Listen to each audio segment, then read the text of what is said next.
Call the meeting in order and welcome everybody to the May 18th, 2026 council meeting. Can I have a roll call, please? Councillor Nunnally, Here. Councillor Walker, Here. Councillor Gabrielle, Councillor Blank, Here. Councillor Dowd, Councillor Waterman, Here. Councillor Fisher, Here. Councillor Leftridge, Here. Mayor Hunter. Here. All rise for the Pledge of Allegiance. Mr. Leftridge, will you lead us, please? I pledge allegiance to the flag of the United States of America and to the republic for which it stands, one nation, under God, indivisible, with liberty and justice for all. We have our agenda in front of us. I look to council for a motion. Mr. Waterman. Your Honor, I move the agenda as published. Second. Mr. Nunnally, second. Thank you. All those in favor state by saying aye. Aye. All those opposed? Motion carries. We have a consent agenda before us. There's 3 items on the consent agenda. We have council minutes for April 20th, April 27th, and May 4th, 2026. Second item is to award sewer shop and Grandview well roof replacement project. This item considers awarding this project to Ace Roofing LLC in the amount of $93,471.12. Third item on the consent agenda is award 8th Street West Drainage Improvements Project. This item considers awarding this project to Wesco Inc. in the amount of $920,326.75. Open the consent agenda to public comment. Anyone wishing to address any of the items on the consent agenda, please step to the mics, state your name, or raise your hand if you're online. Howdy, James Taylor, longtime resident of Kalispell. And I just wanted to come up and make a comment on the way that the encroachment notice was given out to his property owners, on the city's right-of-way. And it was kind of a rude awakening for me. My property's been in the family for 50 years. It's gone through several remodels. When we moved in there in the 70s, there was a fence right about where mine is.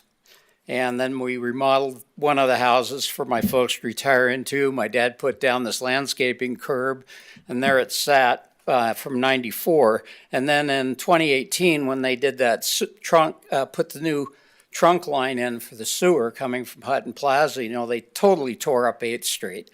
And they also put new water lines going into our houses. And with that, they dug up a lot of our yards and whatnot. And not only did they dig up the curb, but they replaced it. And my point just being that I never thought about questioning those property lines that we had come to know for the last 50 years. And it turns out from this notice that, I had an accumulated 50 years of ignorance. So, and there's nothing that you can say, you're wrong. And that's totally fine. But my issue was just the abrupt timeline and the way it was handed to us. You got 8 weeks to get this fixed.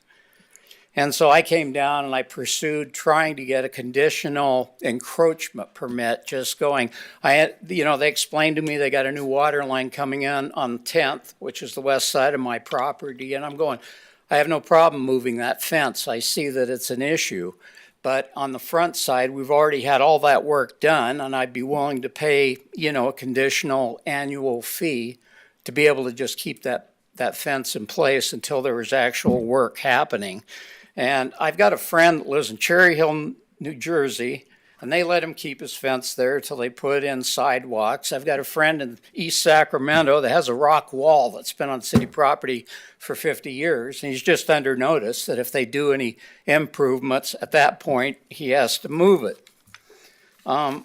So anyway, this notification, I mentioned it to some people that I know, both liberals, conservatives, newcomers, longtime natives, and they all went, what do you mean, you're not grandfathered in? And I was kind of taken back going, no. And I just wanted to point out that I believe that this was short notice, And that, for us native Montanans, what's happened to Montana is, the complexion's changed. But what makes Montana up is our heart and soul and how we treat each other. That's, I heard some quotes from Mike Mansfield in his last visit here, and that's exactly what he talked about. Not only the beauty here, but the way we treat each other. And I just felt that this was a bad look for city government. And it felt more like we were from, it feels like it's a foreign or out of state thing that is trying to happen, the way it came down, so abrupt. Instead of just going, hey, and notifying us nicely and say, let's get this taken care of before work happens. So I didn't feel like this was in the spirit of the Flathead. And I feel like we're still small enough to be dealt with like neighbors, and I think everybody I know on 8th Street is more than willing to cooperate for a good reason. But this just feels like enforcement to be enforced. And I guess that's what kind of bothers me. Thank you. Thank you, sir.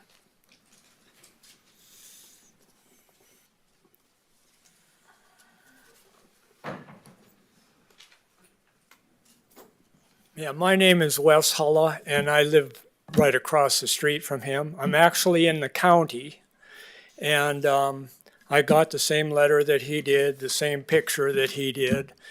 And my biggest beef, I moved my fence, and it was a lot of work, and thank God I was retired, because if I hadn't been retired, there's no way that could have happened in the short notice that we got. And it was about 2 months, but with the weather being what it was difficult to get to it, and I'm still working on putting it back together right now.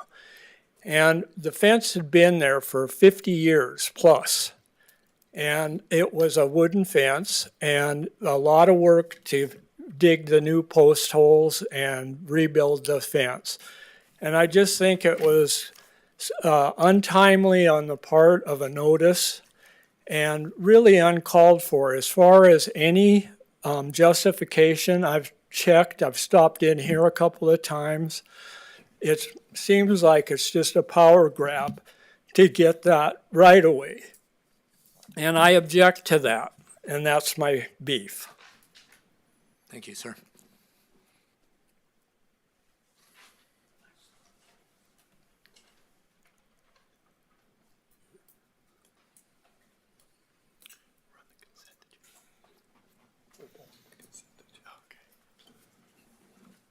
Well, everybody's picking on you. I don't want you to feel left out.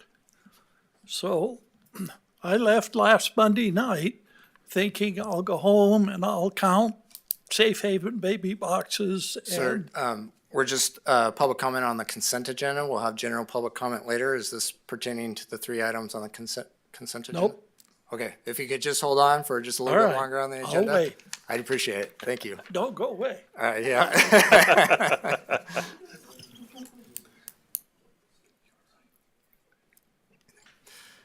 Okay, seeing no further comment on consent agenda, I'd look to council for a motion. Mr. Waterman. I move the consent agenda as published. Second. Mr. Fisher, second. Thank you. All those in favor state by saying aye. Aye. Aye. All those opposed, no. Motion carries. We have no public comment at this, no community reports, sorry, at this time on the agenda. So now I will open up to general public comment. If you wish to address the council, step to the mic, state your name, or raise your hand if you're online. Yes, so Joseph Bybee, resident of Kalispell's East Side. Thanks for this opportunity to contribute tonight. I've done a little map. I'll explain it. In green is the courthouse. So obviously Main Street above and below. Over here is First Ave East, First Ave West. In red is the route. You can see it every Friday of the folks who are enjoying the event called Cruise Kalispell. Down below, in blue, I've put in where I more or less figure these proposed roundabouts that are being debated for the safety of our streets and our pedestrians and our motorists. So I suggest that the red I've drawn is a current roundabout you can see every Friday if you go down and look for it. And what happens here is the young drivers are parking here in purple in the parking lot next to Zinke's political office. When they rip out of there and come back, a 20% local match, which the city would cover using tax increment financing funds, end quote. This is called the Safe Streets and Roads for All Implementation Grant. It's a Department of Transportation program funded by all U.S. taxpayers. And if the flooded residents are willing to chip in the additional $5 million, this is a plan for safer Main Street for all. Okay, in this room, over a year and a half ago, October 2024, also as reported in the Interlake, City Council members addressed a packed house, and I was in this room that night, and many felt strongly that Cruise Kalispell event contributes to, in quotes from the Interlake, heavy traffic as well as safety concerns in the city's downtown. Here we are a year and a half later. On that evening, Councilor Sam Nunnally, Sid Dowd, and Jed Fisher not only punted, but were adamantly opposed, the Interlake, in quotes, adamantly opposed to taking any action to address the safety concerns at that time. One of those council members, Mr. Sid Dowd, ran for mayor last fall and was quoted in the Interlake, in quotes, when local government is not executing the will of the people, its elected officials aren't doing their job. Mr. Dowd, you are not representing the will of the majority of Flathead residents. You ran for mayor and you lost decisively.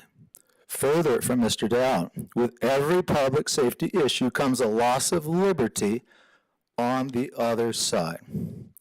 The other side for Dowd, Fisher, and Nunnally was and is plainly the special liberties of the cruisers. Those cruisers have been telling the rest of us, don't tread on me while I am treading on you. Jed Fisher added that night, I will not be any part of taking this away from our people. And from Sid, I will not violate the rights of our citizens. Mr. Dowd and Mr. Fisher, the majority of us are not your people or your citizens. You are our city councilors. You are not doing your job.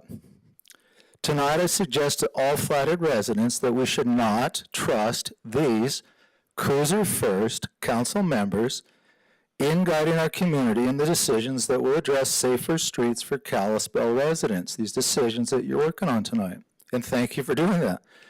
I suggest that they should not have any influence in spending our federal and local tax dollars for these decisions because they have failed to demonstrate competence. Witness the $140,000 they lost us in the homeless shelter debacle. Turn these decisions of safety over to the council members like Kyle and Dustin and the others who have shown that they're willing to represent all Flathead residents and put safe streets and roads first. And lastly, let Mayor Ryan Hunter do his job. Kalispell is fortunate to have him. Thank you. Thank you, Mr. Bybee.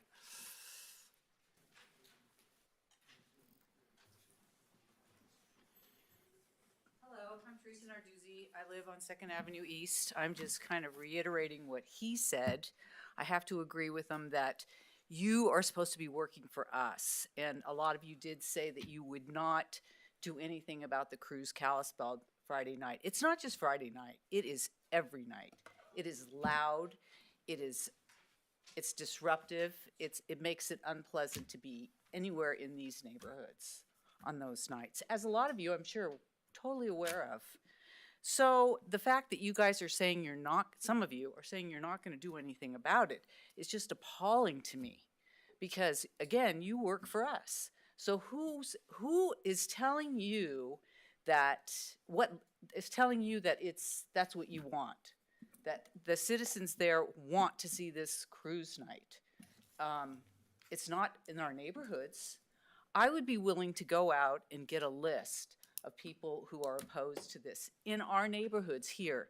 not in Columbia Falls, not north of town, but it just seems like if you're elected to work for us, you should work for us. You have your own city ordinances that are against all of this. It's no engine should be raced, mufflers and cutouts prohibited, no person shall have a cutout pass, and even it says, I'm sorry, I'm a little nervous. It even says even motorcycles within the city are not allowed to have these loud engines. Here. Ma'am, you give it to Amy here. The noise level for an average car is 8 dPs. That means that's a normal passenger car. One that exceeds 9 dPs is considered potentially damaging to hearing. And these are some of the volume of these engines that are out there. And again, these are part of your city ordinances that you're supposed to enforce. Why aren't you doing it? You know, it's not just the cops. They're trying, but somebody needs to say, no, we're not doing this anymore. So what they're doing, like Joe was saying, they're doing the loop. They're coming up 11th. They're hitting 3rd. Sometimes they stop, sometimes they don't. They keep going. They go up to 1st. Sometimes they stop, sometimes they don't. And then they race down First Avenue. It's not just Friday night, and it's not the cruisers that are just being lawful, but this is encouraging it. So here's another proposal that I say. There's a park there on between 8th and 9th. Why don't we have a stop sign there? I mean, you might not be able to catch them speeding, but you certainly can catch them going through the stop signs. And, I mean, that is a straightaway right there. So, sorry if it sounded a little wishy-washy, but thank you. Thank you.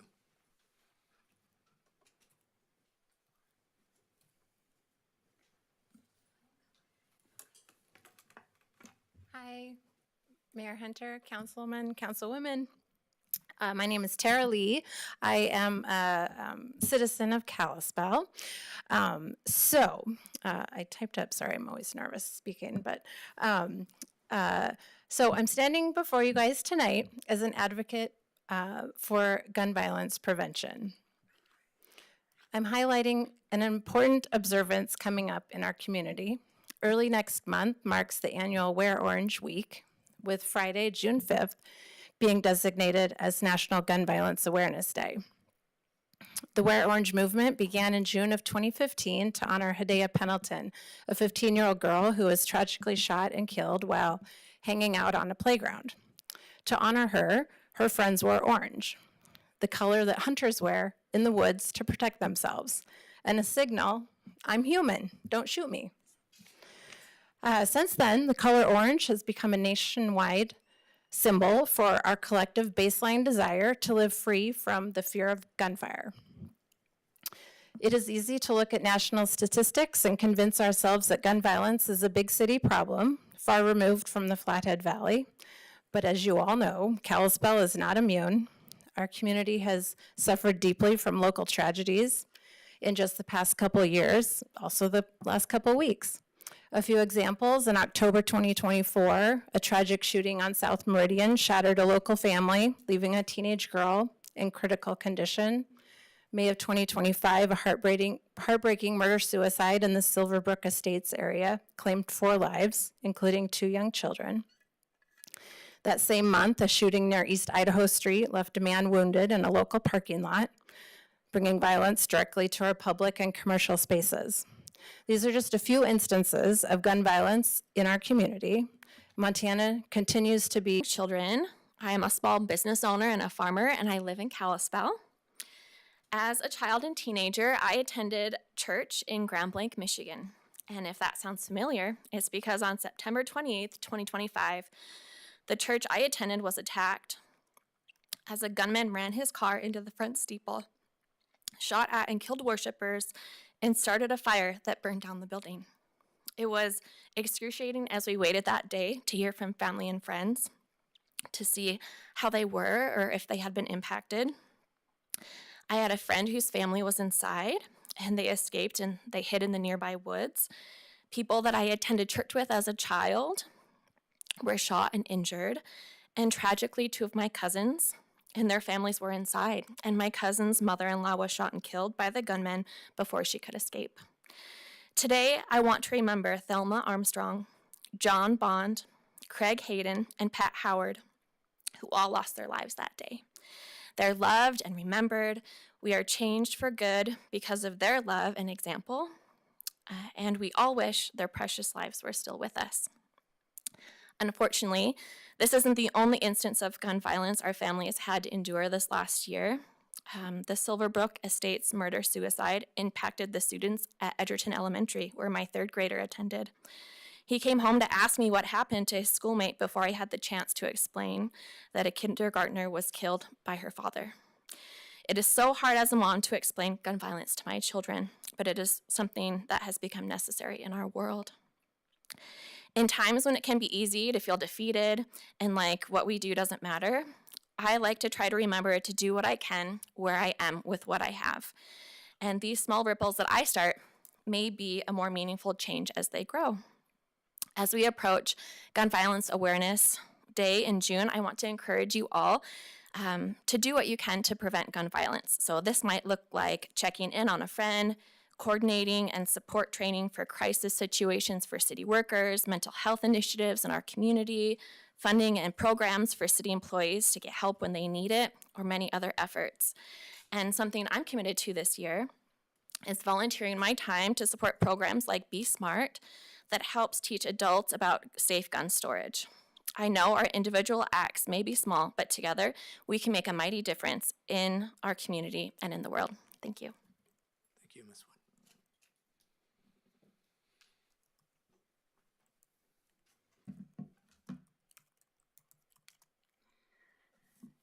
Good evening. My name is Emily Casey. I'm a resident of Northridge in Kalispell. I am a pediatric intensive care nurse here in Kalispell, Logan Health Hospital. I'm a mom of 3 boys, and I'm also an advocate for gun violence prevention. 18 years ago, my sister was shot and killed by her husband in a tragic act of domestic violence that inspired me to get involved in the important work of firearm injury prevention. Several years ago, my colleague and friend, Tara, and we worked together at the hospital. We learned that firearms are the leading cause of death for American children. That stands today, not in Montana, but United States children still stands that that's the leading cause of death. And so we thought that, as pediatric nurses, maybe we were in a unique position to make an impact through the work we do. So we started a firearm lock giveaway initiative on our pediatric inpatient unit. And now every family who gets admitted with their child is offered a free firearm lockbox, a cable lock, or a trigger lock. Every device we hand out in the work that we do is a potential life saved. So I've told you a little bit about how gun violence has affected me personally and how I try to make an impact on firearm injury prevention in our community. So with June 5th coming up, which as you've heard from the other gals is National Gun Violence Prevention Day, it's quickly approaching. I'm here today to help bring an awareness to this council about the importance of gun violence prevention, as well as to honor those we've lost to the violence. So I'd like to ask you, how has gun violence affected your lives?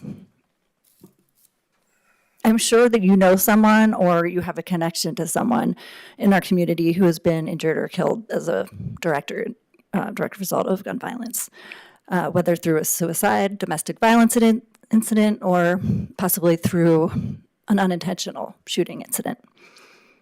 So as you sit here and think about these stories that you know of or even might have lived through, like I have, I ask you, number one, to just hold those people dear to your heart at this time in June when we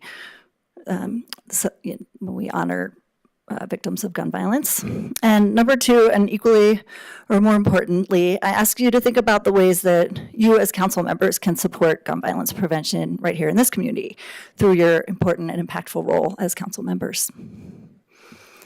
Will it be through supporting initiatives to promote safe storage in our community? Or maybe through supporting legislation to ensure that firearms don't end up in the hands of domestic abuse offenders or of those who are in mental health crisis. Whatever you do, every action, large or small, that we individually take to help prevent gun violence adds up to lives saved in our community. And I hope each one of you will pledge today to be a part of that important work. To show your support, please remember to wear orange on June 5th to honor the lives that have been lost to gun violence and to represent your commitment to the prevention of future gun violence incidents. Thank you for your time and for all the work you do. Thank you, Ms. Casey.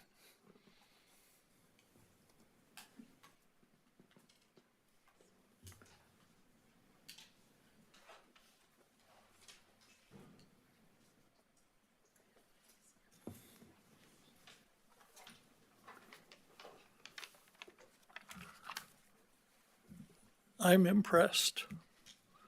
I am also concerned with those who would, instead of dealing with respect and the morality of teaching our kids and one another that being responsible with a gun is an important thing. I have to tell you that I was given a gun when I was 11 years old, and I never shot anybody with it. I never locked it up. I always knew where it was at, and I took care of it. And yes, we have a problem.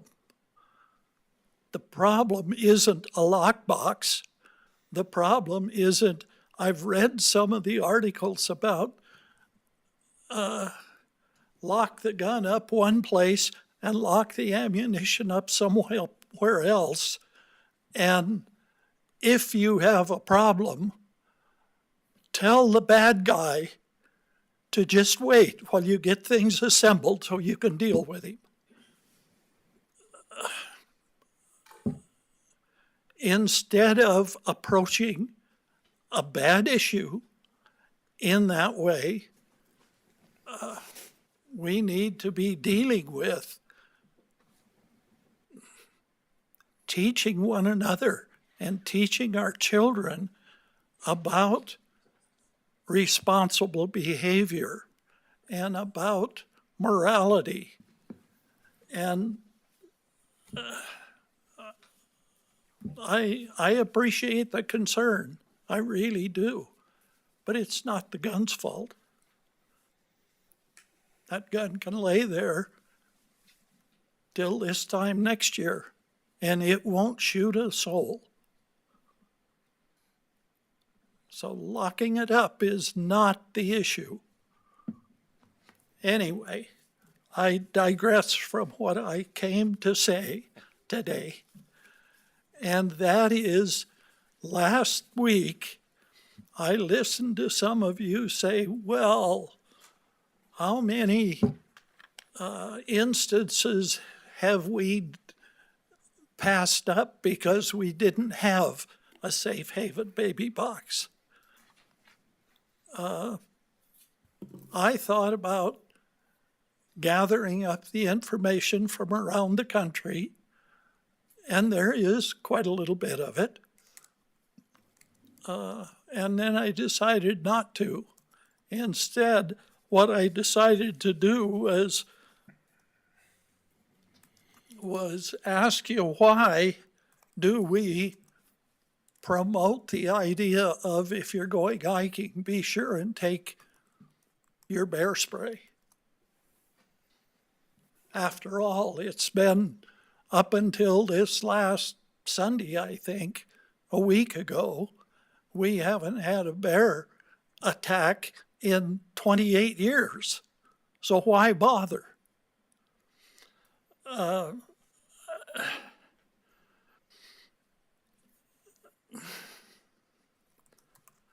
We do the same thing with the fire department. We put millions of dollars into a fire department, and then we hope we don't have a fire. And we're ecstatic if we don't have a fire and don't use that multi-million-dollar fire department.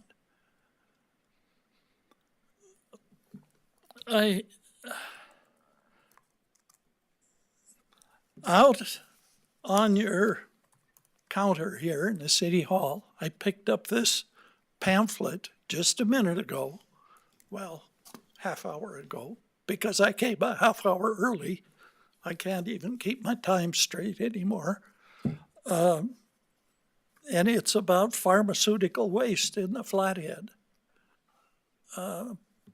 One of the wastes that we need to consider is the fact that this country now is providing chemical pills to cause abortions by mail. Do we know how many kids have wound up with a pill that causes a stillborn birth? We don't. But we are not providing any way to, we can't, it's like the gun thing. We can't deal with, in the case of abortion, we've lost track of morality. We've let it get totally out of control. That's why we have places like Planned Parenthood. That's frankly why we have safe haven baby boxes. But we build the fire department in spite of the fact that nothing's burning. We hire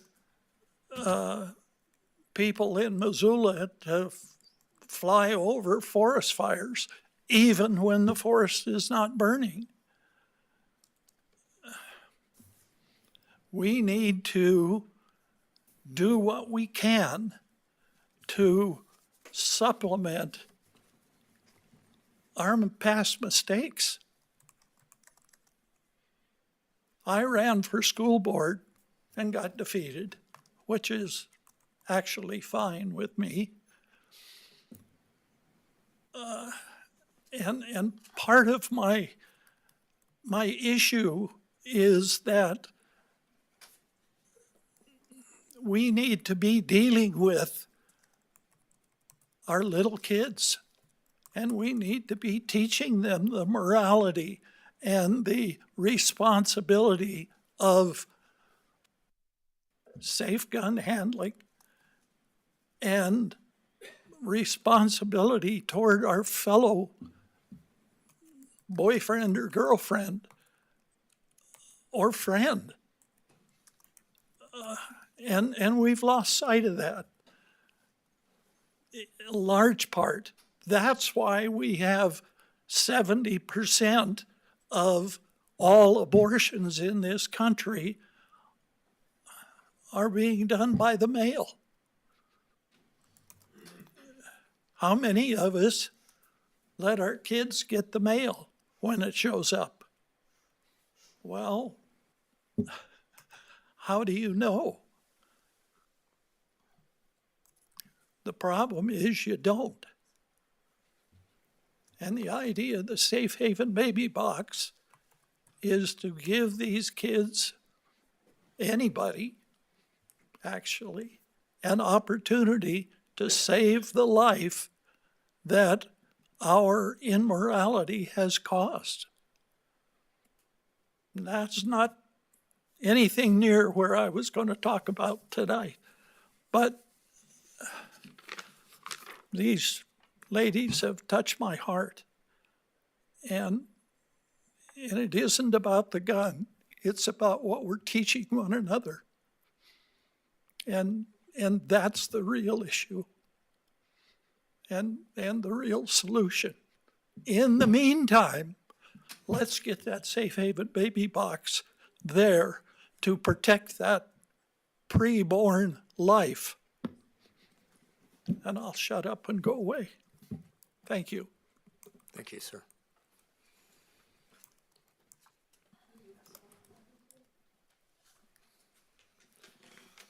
Hi, Walter Roundtree, 22 Fifth Avenue East. Here I am, twice in as many weeks. That's because my wife broke her ankle and we can't go out dancing Monday nights. Now, attending a city council meeting, distant second though it is, well, you all are here, so am I. Anyway, I want to start by just briefly saying that I think the people of Kalispell are best served by having a diversity of opinions on the city council. I would hate to see a monolithic city council, so thank you all for that. I'd like to talk at length about the philosophy of governance. I'll make some general remarks and then apply that to a specific case that will hopefully make my general remarks a little more comprehensible. So when making decisions about something that's minor or that everyone agrees on, it's no big deal. But one of the problems we get into with our system of government is that when it's a major issue that's going to create a dramatic change in our direction, we have a tendency, y'all have a tendency to compromise and come to some middle ground.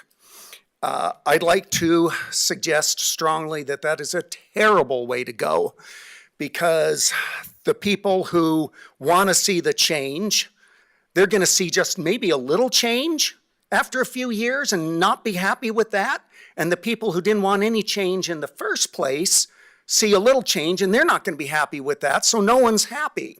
However, if you take the issue and you really lean into it, then someone's going to be happy. And if you happen to have nailed the correct issue, after a few years, even the people who wanted to stick with the status quo will be able to see the results and be happy.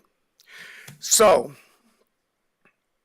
let's apply that to making changes to the downtown to make it more pedestrian and bike friendly. You ever been to Whitefish? Boy, they have a vibrant downtown. I'd like to see more of that here. I'd like to see outdoor tables, community, camaraderie. But if you make some changes to make it more walkable, but you're very concerned about preserving the drivability, then those who want it car friendly will be unhappy, and those who wanted it to be more walkable won't be all that happy because the changes that happen are just too small. At least if you lean into the walkability, everyone in a few years will be able to see what a dramatic change it is, and maybe your vision was correct. So if you only go halfway, some kind of gray zone between walkability and drivability, the benefits are going to be so small that they'll be easy to ignore by the naysayers, who will now become I told you sayers. So if you do make changes, go full on walkable. I don't mean exclude cars. I mean make the downtown primarily in a big way for pedestrians and bicycles, with some begrudging use by cars. Not kind of let's have a shared space with cars and walkers.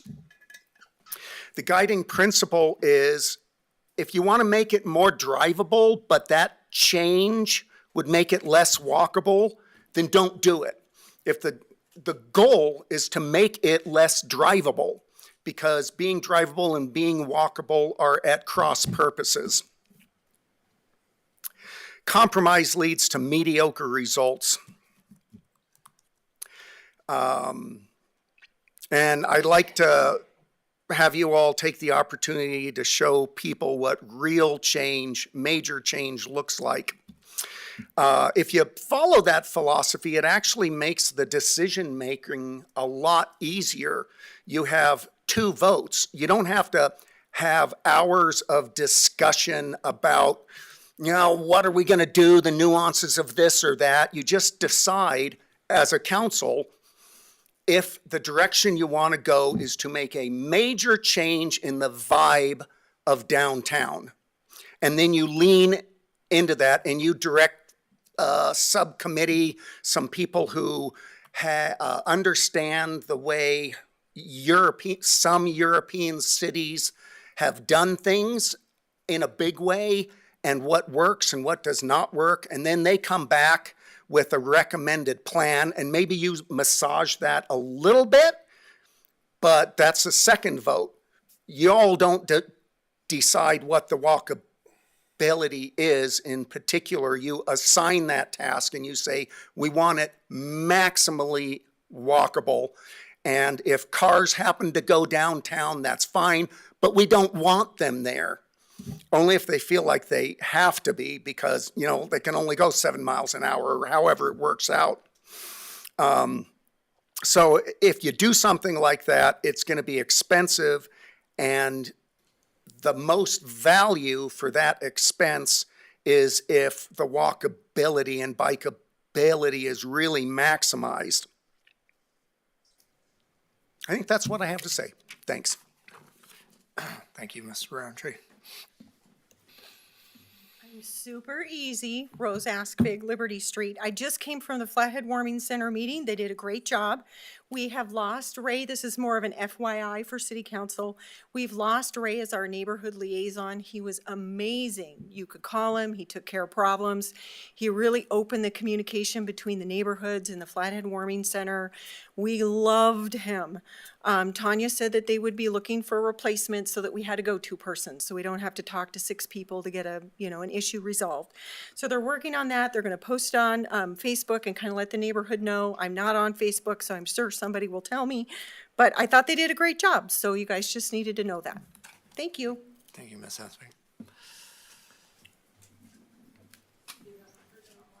Okay, the person online, if you'd like to speak.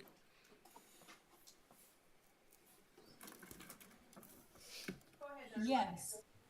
I wanted to say I'm a citizen of Kalispell and I support the Kalispell Cruise as my tax-paying money pays for our roads as it does for everybody that lives here in Kalispell. If we can find solutions to solve the issues without canceling the event would be ideal. To cancel the event would be tragic. That's all. Thank you.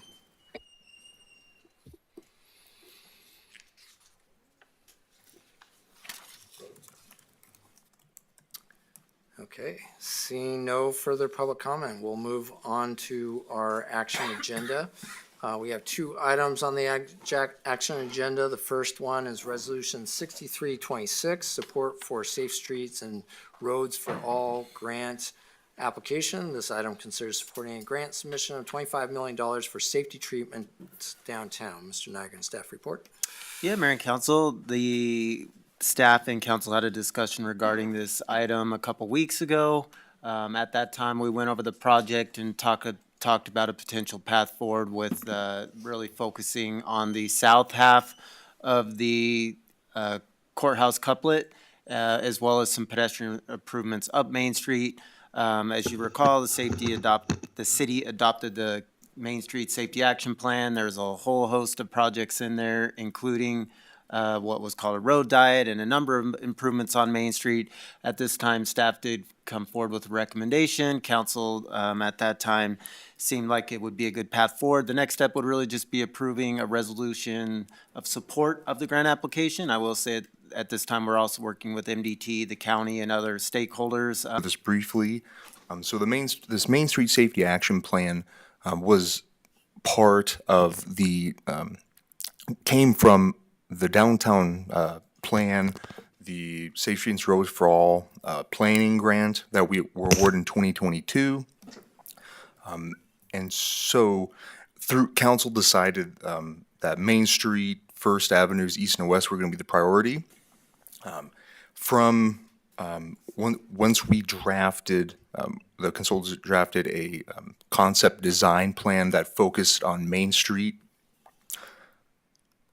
due to budget concerns. So some of the safety treatments that we're looking at for this implementation grant application are improved visibility and high visibility crosswalks at the intersections for pedestrians, leading pedestrian intervals, which allow for pedestrians to start walking before traffic to reduce collisions, medians and refuge islands by St. Matthews for that, to enhance that crossing as well as the rectangular rapid flashing beacons for those crossings. Those are the lights you press to highlight that there was a pedestrian walking, and then roundabouts at the intersection of Main and 11th and 13th and Airport Road.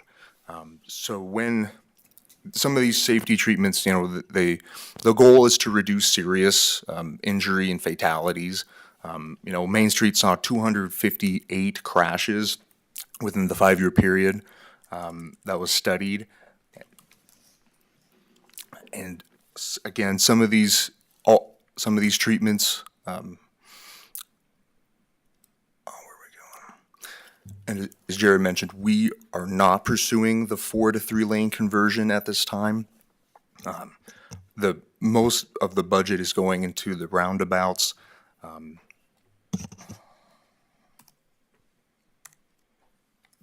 And I have the map of treatments here if you have any questions. Questions for staff?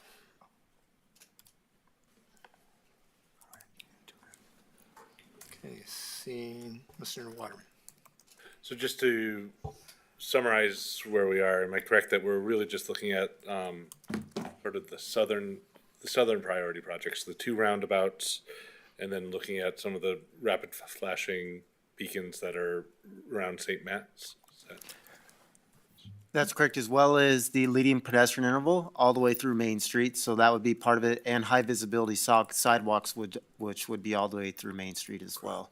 And the high visibility sidewalks are when we have the yellow, not sidewalk, crosswalks, yes. Like the inlays, pretty much, as you know, especially given our winters, with the paint stuff, but there's, it'd be pretty much the crosswalk striping and things that with an inlay that's high visibility, so you would see them much better than you currently would. And that's sort of the priorities that we have. Though the planning grant did the whole strip. I mean, everything from the north, including road diets and everything like that. That's the planning grant that we've already completed. That's correct. So everything was already identified within the planning grant. The one component of the Main Street Safety Action Plan that we would not be, at least at this point in time, and what had been discussed would be the 3-lane conversion from a 4 to a 3-lane conversion. But they all are, actually, all the items that staff would be applying for through the grant would be FHWA proven safety countermeasures. So all of them are proven mitigation measures to reduce, whether it's car accidents or pedestrian incidents and things of that nature. Mr. Fisher. Thank you, Your Honor. Do these have to be prioritized within the grant now? Or is it just all of them going in? They do not. However, oftentimes, this would be the first step. It's entirely possible that USDOT could come back to the city and say, what could you do for 10 million? What could you do for 5 million? And then we would have to have that discussion at that time. Funding, it's going to be competitive. It's a grant program. Or, maybe they'll fund the entire project. So it's entirely possible they could say, well, if you could do 15 million, what else could you do? That could maybe result in 1 roundabout and everything else, or maybe 2 roundabouts and not some other things. But there would be a process after that, if that were the case, coming back before council and analyzing what some potential path forward would be prior to doing a grant agreement. Thank you, sir. And one more, Your Honor. do the commissioners have to sign on to our request at this point before the grant goes in is my second question. They do not. However, we're working with them. We're trying to get them to do that, but no, they do not have to.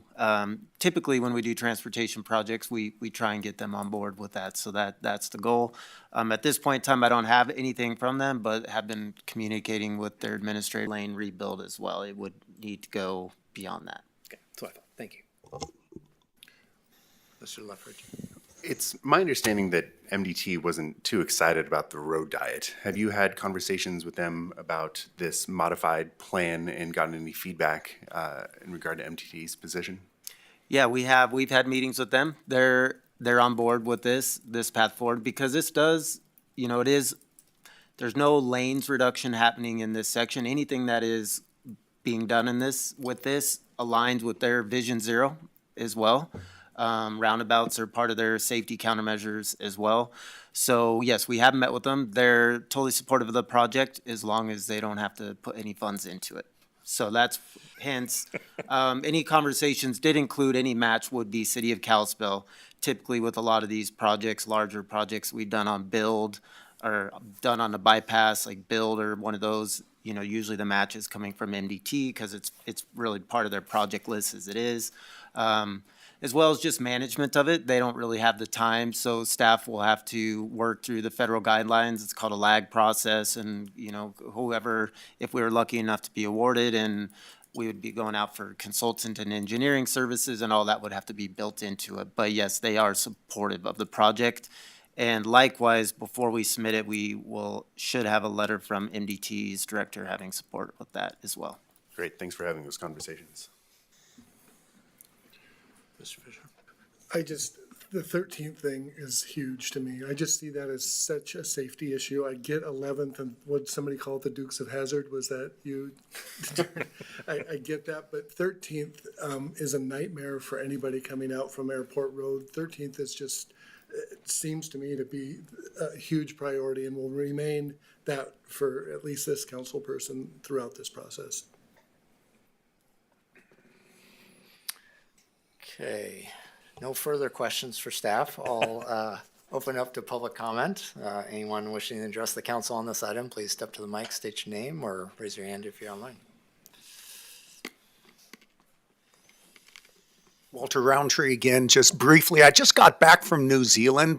Got a lot of stories, but they have really leaned into the roundabout thing, and I love that, especially because they drive on the left side of the road, and that's maddening, and roundabouts slow everything down.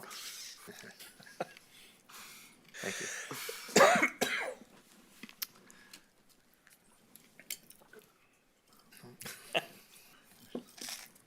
Last chance. All right.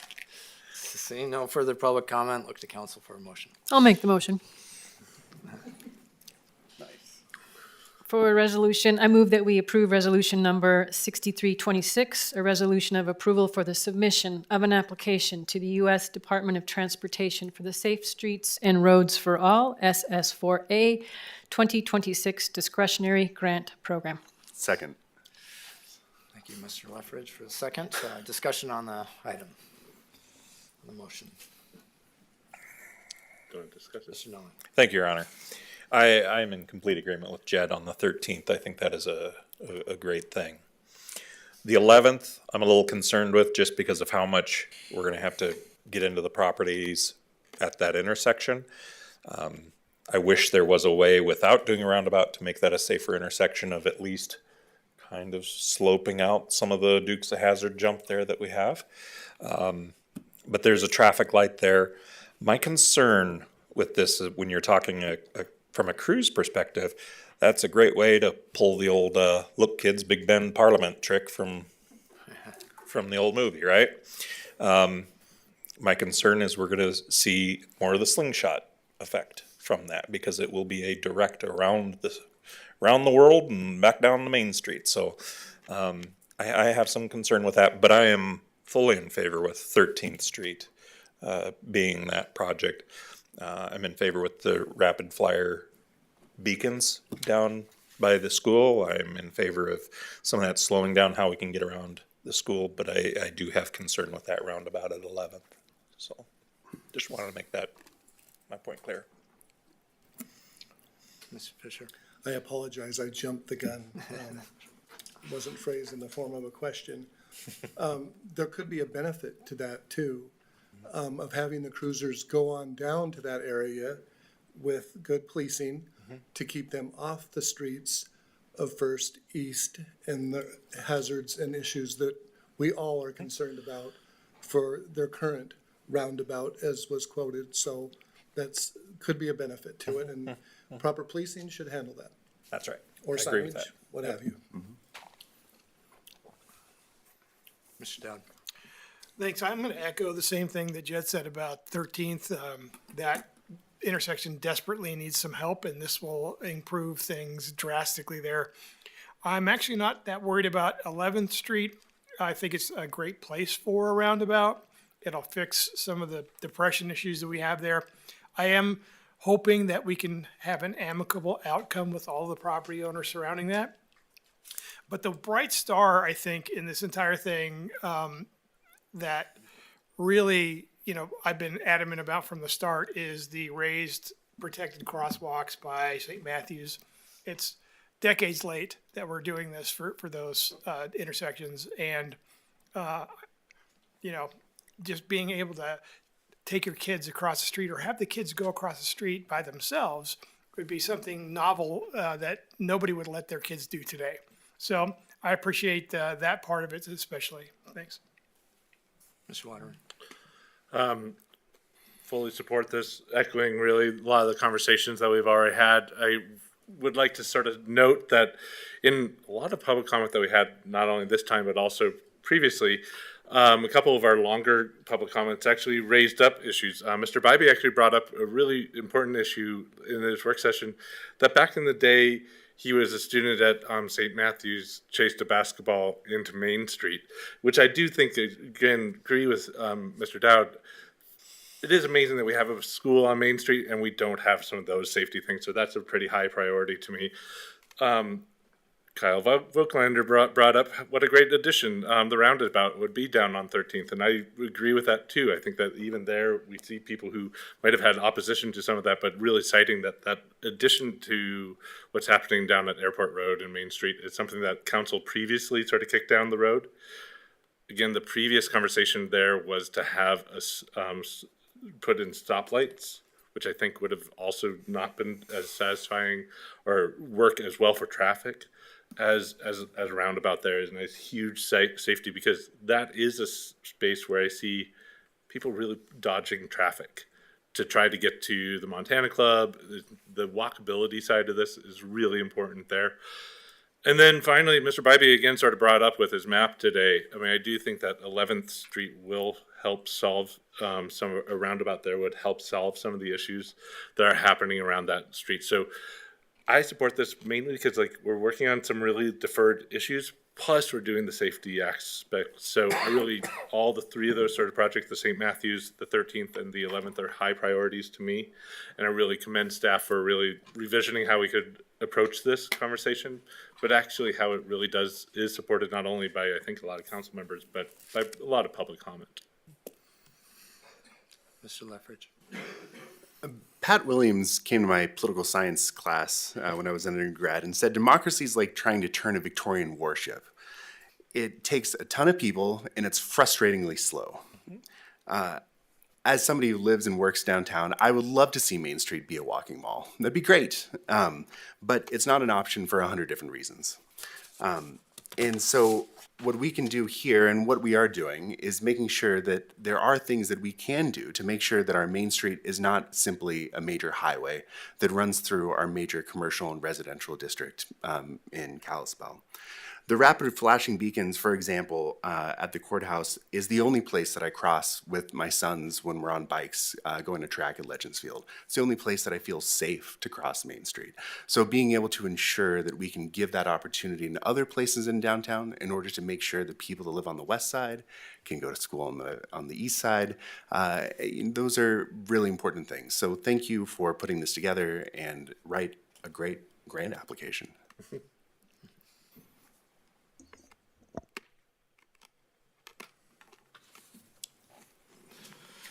Yeah, I mean, I'll echo what everybody said. I agree with all of it. I think it's great. Safety improvements, both roundabouts at 13th, I think is huge. And also at St. Matt's, safety improvement. The roundabout, I agree. Also, I think it will both help and hurt with regards to the cruise situation. It'll pull the traffic off of First Avenues east and west, but then it'll also allow for kind of greater frequency of the passing rate, I guess, on Main Street, because they'll get around and hit Main Street more frequently on those cruises. So so it's mixed blessing with regards to cruise. I will say, the same thing I mentioned last time we spoke about this on the work session, that I'm still in support of the 3-lane proposal. And I still hope that we'll be able to move forward with that in the future, maybe even as we get this grant coming in. We're not putting in this grant, not in my thinking, not to avoid upsetting people or, in my mind, striking the compromise, but because the Trump administration said they don't want to fund lane reductions, and so it risks being awarded the grant at all if we include it, and I'd rather fund something than nothing. And also, there's concerns about the timing with the possible grant for the bypass. That was a big concern. I think there's some cause for that, and so knowing more the timing of that before we commit to the lane reconstruction is important. And ultimately, because the grant only funds 25 million, and the estimate is that we can hit that target just with what we have without extra expensive lane reduction. So that money is probably gonna have to come from somewhere else anyways. So we can make that decision at a later time. So there's a lot of reasons why that's not included in this grant application. But I still am hopeful that we can do it, because I think, again, it would be the most important and significant change to our Main Street to make it a more inviting space, a more livable, lively place. And so I'd like to still see it. So with that, we'll have a roll call vote. Counselor Nunley, Aye. Counselor Walker, Aye. Counselor Blank, Aye. Counselor Dowd, Aye. Counselor Waterman, Aye. Counselor Fisher, Aye. Counselor Leftridge, Aye. Mayor Hunter. Aye, motion carries. Second item on the action agenda is appointment to the Architectural Review Committee. This item considers the appointment of Paul Ronald Gerson to this committee. I'll open it up to public comment. Anyone wishing to address the council, step to the mic and state your name or raise your hand if you're online.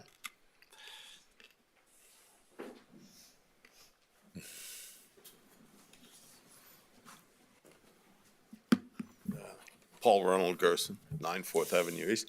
I'm not here to sell myself. I'm happy to entertain any questions or anything.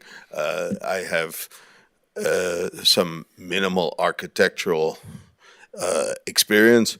I have a lot of architecture in my blood, going back 3 generations. And it's always been a passion, just secondary to animal husbandry, which is why I ended up studying that instead of architecture. But seriously, I've always liked it. I think that is one of the things that most attracts me to Kalispell is its diversity of architecture and its really unique nature. And I think it's important that we maintain that and preserve that as much as possible within the context of reality and inevitable change. But I do think that's one of the cards that we need to keep active in our deck. So appreciate it. Thanks. If I can contribute to it, all the happier. So thank you. Thank you, Mr. Gerson. Brian McGrill, I think what those 4 young ladies was looking for is mental health and what possesses a man to do that. Triple murder suicide on Silverbrook. I just had a personal question. I noticed in the paper that we were going for a search and rescue helicopter. I was wondering how the funding was going for that and if the bird up at the hospital was doing all right. We're just on the item of the Architectural Review Committee. My bad. Yeah, we already had the public comment, sorry. Yep. You maybe address one of us after the meeting with your questions. Okay, so seeing no further public comment, close public comment, and I would like to make the recommendation for the appointment of Paul Ronald Gerson to the Architectural Review Committee. Council for a motion. Mr. Dowd. Thank you, Your Honor. I propose that we take the mayor's recommendation to fill the slot on this board. Second. All right, thank you, Ms. Blank. Second. All those in favor state by saying aye. Aye. No discussion? Oh, sorry, discussion. Oh, Yeah. sorry. I'd like to speak to my motion. Ron and I have swam in the same small little pond that is active political, people that run for office, and they support those in the last few years. I know of him. I know he's intelligent. I know that he's not going to leak in politics, even though he's a true believer in one of the two big corrupt parties. But I think he'll do a good job on the Architectural Review Board. Thanks. Sorry, I jumped the gun there a little bit. I'm so eager to get him in the seat. Yeah, I know Ron well, great guy, do a great job. So I'm happy to have him in this position. Anything else on that? I think I'll do a voice vote. All those in favor state by saying aye. Aye. Aye. All those opposed? Motion carries. All right, city manager report. Yes, Mayor and Council, we do have a meeting next Tuesday, not tomorrow, but the day after Memorial Day, to go over parking board recommendations. So that's Tuesday, 5/26. Just did want to highlight, I did send out an email to the council regarding the Bibbler's request for the city to fund a portion of consultant services for the Y-Track property. Just did want to put that on the record. It is under $5,000, and I do look forward to moving forward on that, just working with the Bibbler family in order to move forward with some design services. Like I said, that would not subject the city to any construction or anything, but at least start to lay a path forward, how to work with Rails to Trails, about what to do with the rail bed through there, what to do with the trestles, and how the Ashley Creek Park and the Y-Track property could work together. Lastly, headed to DC tomorrow with Wes, Sam, and the mayor. And if you need anything, I will be available, but John will be acting here for the next couple days, and that's all I got. Great, thank you.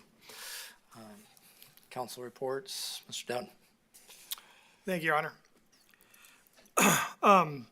There's a lot of talk going around in the community about the cruising on Friday nights.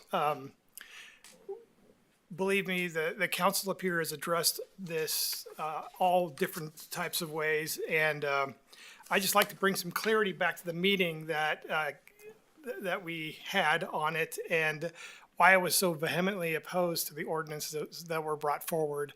I desperately want to do something to merge or to span the gap between the people that love cruising and the people that do not like it, right? Unfortunately, that's a social issue, and it's going to take a lot of community involvement to get there. The four sample ordinances that we were given on that night in the council meeting that we talked about the cruising was they were all like very, in my mind, clear-cut violations of the Fourth Amendment. For example, they would limit the number of times a vehicle can drive down a specific street to a proposed 3 times in 2 hours. This would entail our police keeping track of vehicles by license plates or other types of ridiculous surveillance, that's my phrasing, which I'm not willing to, set our officers in place to perform that function. They have other way more important things to do. But I will tell you that we have really addressed the enforcement on Friday nights. In fact, in the last couple months, enforcement of traffic violations in that 3-block by 8-block section of downtown is up like 800%. It's a vast increase, and most of that is due to us having the emergency levy in place, having way more officers now. We can actually put personnel out there. We know it's going to be a point of contention, and that's why we have our police officers, where they're at. All of the activity that we get complaints about, including the public comment at that meeting in question, are already illegal. So I did not want to burden the police with monitoring cars like this. Enforcement will only get us so far. This is a social issue that is going to take activists and compromise with others to get better. We do listen to your public comment, and we do take your comments seriously.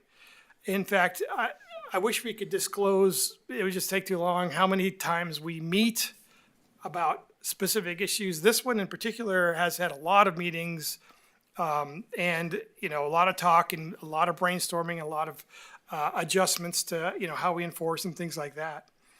But by all means, please continue to give public comment. And feel free to berate or belittle your least favorite council member if that makes you feel better. We can definitely take it. We're used to it. And I actually encourage that, because if I'm angering somebody to that point, I want to know, and I want to be able to address it, or I want to make sure that people that hear that public comment are able to say, well, that's not my view of it, and maybe we can get people to talk. And that's what this is really all about. So I appreciate that, and thanks for giving me some time. Thank you, Your Honor. I sound like a broken record on this, but I have to remind the public, Kalispell Cruise, I thought it was about 6 events a year, only truly does 3 organized events. This has nothing to do with cruise. I think that misnomer needs to go away when we're addressing Friday night traffic. It's just what people have become accustomed to do. They've been doing it for decades, and I don't see how our police, city, or anything we do can stop people from driving on a taxpayer-paid highway, federal highway. I certainly appreciate the police work and those who have done wrong on Friday night, whether it's a burnout taillight or lighting it up or rolling coal or the things that I read on Facebook. It's been happening for years. It's going to continue happening, but we got to protect Kalispell Cruise a little bit in the fact that they only hold 3 organized events a year. They certainly don't encourage that. I've seen posts on that page where they say, slow down, watch for the officers, listen to the officers, be respectful of the officers. I think that group has the ability to continue public education. I know I've been slammed for this, but they have that ability to put out a notice and say, keep it calm down. And I remind everybody, the average driver doesn't want to potentially do any damage to their car, that's out there to show it off or to give some people some entertainment who do come out to watch it, to see a nice car. They're law-abiding, good people who have a lot of money wrapped up in their ride that they're proud of. And there's not a whole lot to do in Kalispell for these folks. It's better than going and sitting in the bar. It's better than going and sitting behind a poker machine. It's better than a lot of other things that they could be doing. But the biggest reminder here is 3 events a year by Kalispell Cruise. All those other Friday nights, and I heard the lady say tonight, it's every night. So that says a lot. It's bad traffic oftentimes every night, disassociated itself with anything to do with cruise. And I appreciate the comments that my fellow councilman made. Thank you. Just to piggyback off of that, I think that I've heard the phrase, keep the cruise, cut the chaos. And I really applaud KPD for doing just that. And a sustained effort by KPD to continue to enforce our municipal ordinances will chip away at the chaos that does exist on Main Street and First Avenue, East and West, every Friday night. The problem is that even if we cut it down by 50%, it's still going to be loud. But what we do see is we see statistics, we see KPD being active, and I believe that it will make a sustained difference, but not unlike some of the structural design mechanisms we've been talking about tonight. Things take time. So I've had, my mind's been a little bit on some different subjects that the council's been talking about recently, sort of reflected today by James's comments about his fence, but also it's been in our emails a little bit. And to me, it's a little bit of a conversation that we started in some budget conversations, and I would love to have a conversation with council members individually or maybe in a workshop about the difference between a communications officer and a compliance officer. Because I do see sort of those two issues keep coming up in a lot of comments that we're having about neighbors parking the boulevards and stuff like that. And really, to me, I've just been trying to weigh those two decisions. I feel like I could use some more conversation about that, but I also want to make sure that we're able to, as a council, to have enough conversation to give guidance to staff about those issues. Because I do see, again, since we've started that budget conversation, I've been just watching that in our public comment and just sort of being like, what is the best fix? So I'm just opening that up as a question and invitation that we could have some more conversation about that issue. I do think that when we're talking about things like Kalispell Cruise, I appreciate where everybody's talking about that. I think we saw it came up in public comment as well today. There's a lot of responsibility that we need to do, and that doesn't necessarily always happen through enforcement. But I do hope that neighbors can be good neighbors, because I actually watched it today in public comment where just people who don't always agree with each other are just making sure that they're being heard and supported. And that's a responsibility. The Constitution gives us rights and responsibilities, and I just think that that's important. And then also, just because mental health did come up, I always just want to raise when we're sitting and having conversations about mental health access and suicidality, that people should know that 988 is a call center which is locally available. It's those three numbers. And there is a lot of evidence. I think we're going to have some reports in, but having a local 988 call center, ours is down in Missoula, with people who locally are able to answer that, really does help with suicidality. Montana does have one of the highest suicide rates in the nation. We're in the top 5, and that's over double than what the rest of the nation is. And we're pretty significantly high. So I think I want to just also raise up, as we're having those conversations, just want to make sure that everybody in the public and here on the council is aware that 988 is a service that's available for anybody who's in high-level crisis, like experiencing suicidality, or also just, I'm not sure if I'm in a crisis, or I have a family member who I think is in a crisis. 988 is professional counselors who are available to everybody, and that access is just one of the challenges that we always have in a rural state. So just wanted to raise that up as just being a resource for everybody when we're having those harder conversations.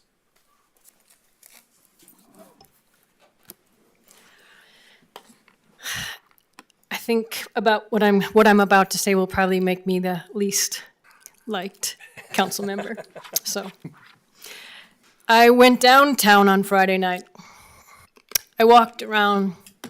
What I saw were trucks with young adults, 8 to 10 in the back of a pickup truck, going down and back on Main Street, parking on Main Street and partying on Main Street, not going into businesses, not making me want to walk downtown. So in terms of walkability and livability, what I saw was incredibly unsafe. It wasn't a social issue. It was incredibly unsafe, incredibly unwelcoming. We've had unbelievable number of letters compared to other issues, and most of the letters have been, please make this stop. We've had letters that have said, I have people who are no longer staying at my establishment as a hotel because it's so loud. So, what to do? I have not been here in the previous conversations with Kalispell Cruise, and I do agree that Kalispell Cruise is a separate issue. We had 3 events here, that's different. I didn't see one vehicle that was of what you've shared with me as part of Kalispell Cruise. This was a lot of young adults trying to figure out what to do on a Friday night. I had one car behind me who clearly wanted me to, he was racing another car and I was in the way.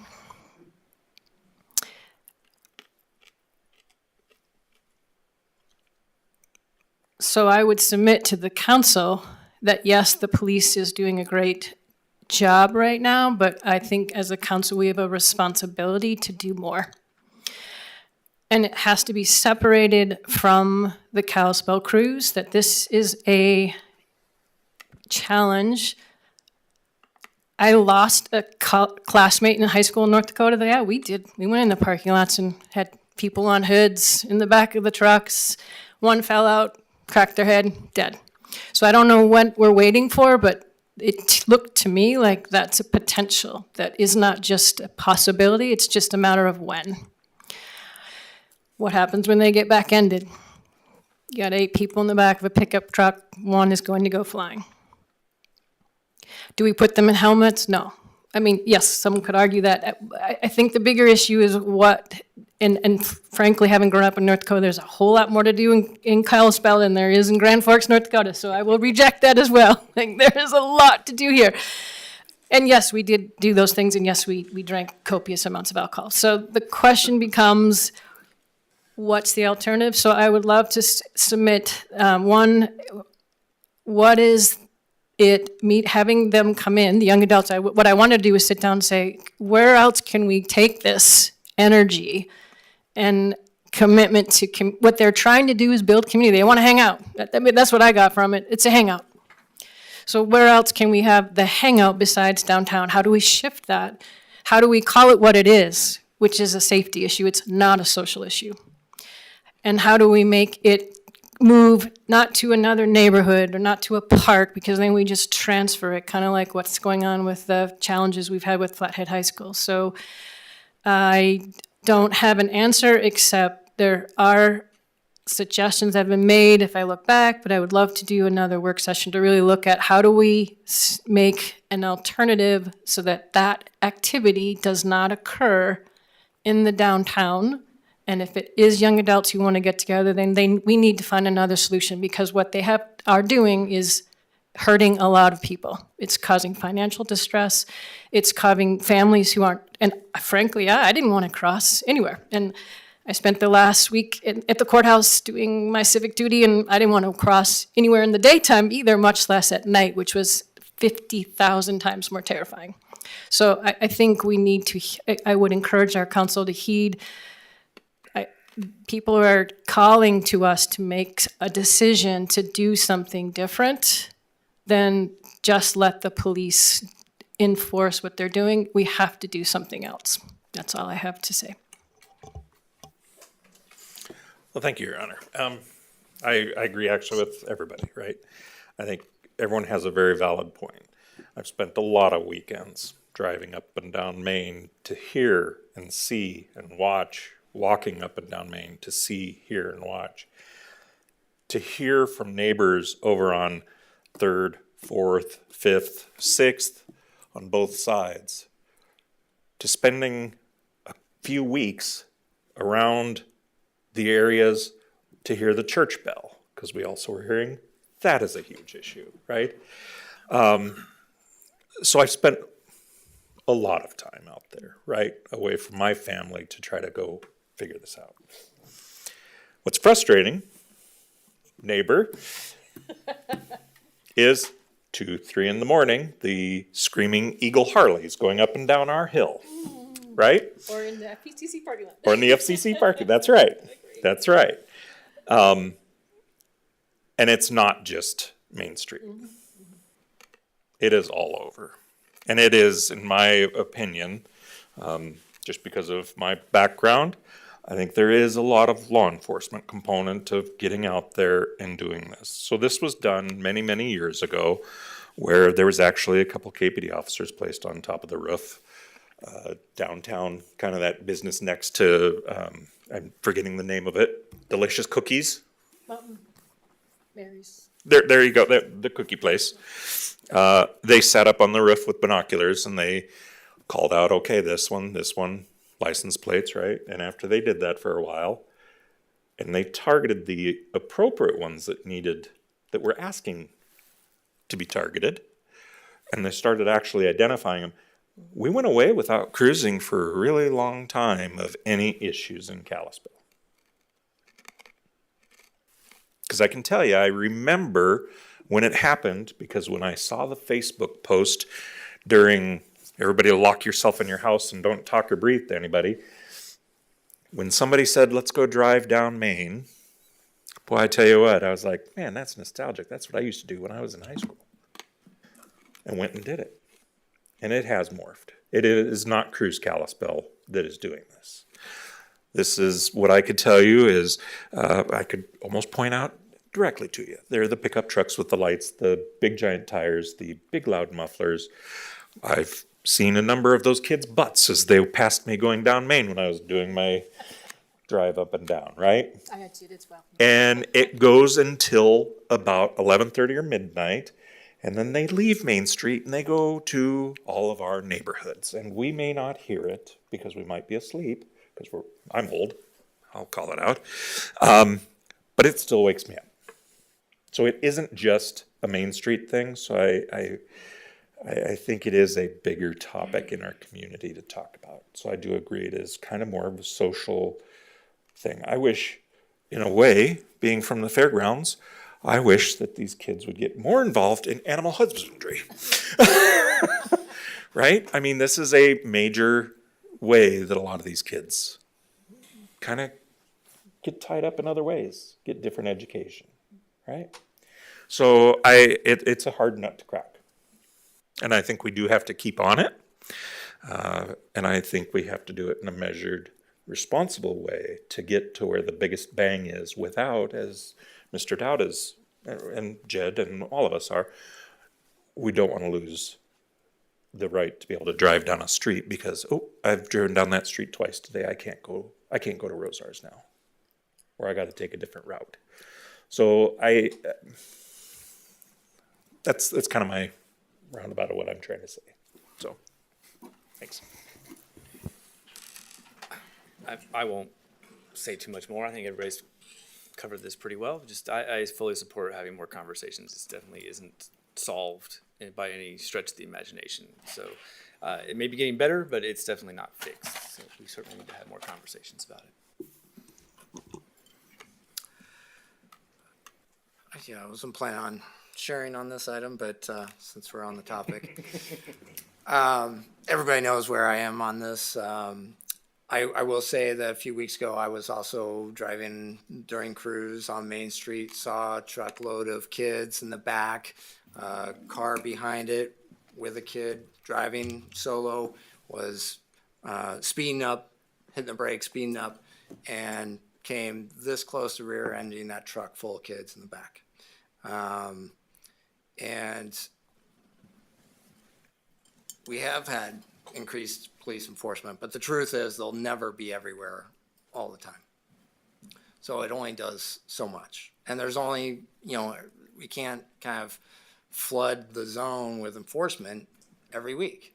And the truth is, it was the other night, Wednesday night, for whatever reason, it was a cruise night. And I'm not talking about official cruise. I understand maybe there's some sensitivity there. I think there's some confusion when people talk about Kalispell Cruise. They're talking about the cruising, whether or not the official organization is, organizing it or not. It's the activity of the event. I've heard some arguments about, well, we'd rather have kids doing this than drinking. Well, now we've had increased enforcement, and you know what? We're getting a lot of DUIs. So it seems that kids are doing both. They're drinking and they're cruising. And that's maybe part of the recklessness we're seeing too, and that's a problem. And I understand, like, elsewhere in the community, absolutely, it's happening. We hear about traffic all the time. I've been very clear. I think street design standards is an important part of it, but I think there is a distinct difference between, on my street, 3rd Avenue East. Yeah, I mean, any night of the week, anytime, you can at 2 a.m. hear somebody. There's somebody I know who hits 3rd and blows through all the stop signs, going about maybe 60 miles per hour. 2 a.m, blows through all the stop signs, hits from somewhere up by 1st all the way down past 14th, and they're hitting it as fast as they can. And you can hear that. The thing with cruise is that it's constant. I mean, it's just for hours and hours the noise. and the increase of the reckless driving, you know, you have that, you're sure you're gonna hear something like that late at night on cruise night, whereas on any other night, it might be fairly random. So I definitely think, you know, something should be done. I understand. I'm looking for that compromise. I tried to propose it. Again, it's not a matter of people going in rose hours. I mean, I think if we adopted some sort of rule about limiting the amount of passes, that it would be limited to, you know, evenings from a certain, you know, time and so on, where you could customize it. There's lots of ways you could to do it. But there is an enforcement side of it that gets back to the issue of, you know, it still requires, you know, police can't be there every moment of every day. So it's, you know, there's limitations there too that I fully recognize. So I'm looking for that compromise idea that is viable, that gets support, that, you know, people from both sides can get behind. So, you know, I think that's, I know people are proposing, you know, thinking about it, lots of ideas. I think continue that conversation in the community, and hopefully we can identify an idea that is workable and people can get behind. But if we want it, you know, if there's majority support to have another work session and discuss it, but I'm behind that. But at this point, I'm waiting to hear the idea to justify it, right? Because I don't want to just have us share our opinions and go home afterwards, right? So I want something productive to come out of it. Moving on from that, several of us are going to Washington this week, and that's something we always do each year to talk to our representatives in the Capitol. We're going to be talking about funding the Safe Streets for All, funding the grant program for the bypass, and talking about, you know, funding for our water quality infrastructure. So those are some things we're going to be talking about. Obviously, if anybody wants to share with Mr. Nunley, Mr. Walker and I, and Mr. Nygren are the ones going. If you have any thoughts of issues you want us to bring up at the federal level that's relevant to the city and our governance, feel free to get in touch with us and let us know. With that, we're adjourned.